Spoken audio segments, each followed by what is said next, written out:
CM ಅವರು ಪ್ರಚಾರಕ್ಕೆ ಬಂದಿದ್ರು ಸರ್. ಈ ವೇಳೆ ರಿಯಾಜನ್ ಅವರು ವ್ಯಕ್ತಿ ಗನ್ ಸಮೇತ ಹಾರಾಕಕ್ಕೆ ಬಂದಿದ್ದ. ಏನಾಯ್ತು ಸರ್ ನಿನ್ನೆ? ನೀವು ಅಲ್ಲಿದ್ರಿ. ರಿಯಾಜ್ ಒಬ್ಬರೇ ಅಲ್ಲ, ಸಿ ಎಂ ಭಾಳ ಜನಪ್ರಿಯತೆ ಇದೆ. ಅವ್ರು ಕೊಟ್ಟಂಥ 5 ಕಾರ್ಯಕ್ರಮದ ಬಗ್ಗೆ ಜನರಿಗೆ ಭಾಳ ಪ್ರೀತಿ ವಿಶ್ವಾಸ ಇದೆ. ಅದರಲ್ಲೂ ಆ ರಿಯಾಜ್ ಅನ್ನೋನು ಆ ಕಾರ್ಯಕ್ರಮ ಮಾಡೋಕ್ಕೆ ಕಂಪ್ಲೀಟ್ ಸಿದ್ದಾಪುರ ಎಲ್ಲ ಓಡಾಡಿ ಎಲ್ಲ ಕಾರ್ಯಕ್ರಮ ಇಂಪ್ರೂವ್ ಮಾಡಿದ್ದಾನೆ, ಎಲ್ಲನೂ ನೋಂದಾಣಿಕೆ ಮಾಡಿದ್ದಾನೆ. ಆಮೇಲೆ ನೀವು ರಿಯಾಜ್ ಬಗ್ಗೆ ಕೇಳ್ಬೋದು, ಅವ್ನು ಪ್ರತಿಯೊಂದೂ ಐ ಡಿ ಕಾರ್ಡ್ ಇರಲಿ, ಈ ಕಾರ್ಡ್ ಇರಲಿ, ಅವನೇ ಒಂದು ಆಫೀಸ್ ಮಾಡಿಬಿಟ್ಟಾನೆ, ವಾಲಂಟ್ರಿಯಾಗಿ ಫ್ರೀಯಾಗಿ ಮಾಡಿಕೊಡ್ತಾನೆ. ಆದ್ದರಿಂದ ನನ್ನ ಬಂದಾಗ ನಾನು ಎಲ್ಲ ಬಂದರು, ಎಲ್ಲ ಮೇಲಿದ್ವಿ, ನಾನಿದ್ವಿ, ಸಿ ಎಮ್ ಇದ್ದರು, ಕ್ಯಾಂಡಿಡೇಟ್ ಇದ್ದರು, ರೆಡ್ಡಿಯವರಿದ್ದರು, ಉದಯಶಂಕರ್ ಇದ್ದರು, ಎಲ್ಲ ಇದ್ದರು, ಯುವರಾಜ್ ಇದ್ದರು, ಎಲ್ಲ ಇದ್ವಿ. ಯಾರು ಹೂನ ಹಾಕಕ್ಕೆ ಬರ್ತಾರೆ ಕ್ರೌಡ್ ಜಾಸ್ತಿ ಆಗುತ್ತೆ ಅಂದ್ಬಿಟ್ಟು ನಾವು ಹೂನ ಇಸ್ಕೊಂಡು ಪಕ್ಕಕ್ಕೆ ಮೇಲೆ ಹಾಕ್ತಾಯಿದ್ವಿ.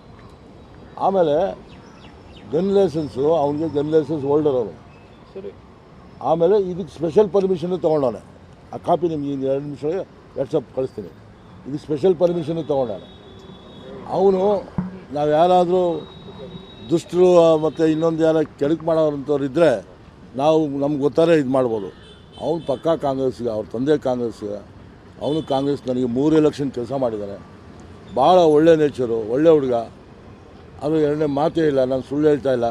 ಬೇಕಾದ್ರೆ ನೀವೇ ಹೋಗಿ ಕಂಪ್ಲೀಟ್ ಸಿದ್ದಾಪುರದವ್ರಿಗೆ ಎನ್ಕ್ವೈರಿ ಮಾಡ್ಕೊಳ್ಳಿ. ಅವನು ಯಾವನ ಒಬ್ಬ ಕೆಟ್ಟವನಂದ್ರೂ ಕೂಡ ನಾನು ಹೇಳಿ ಸುಳ್ಳು ಅಂತ.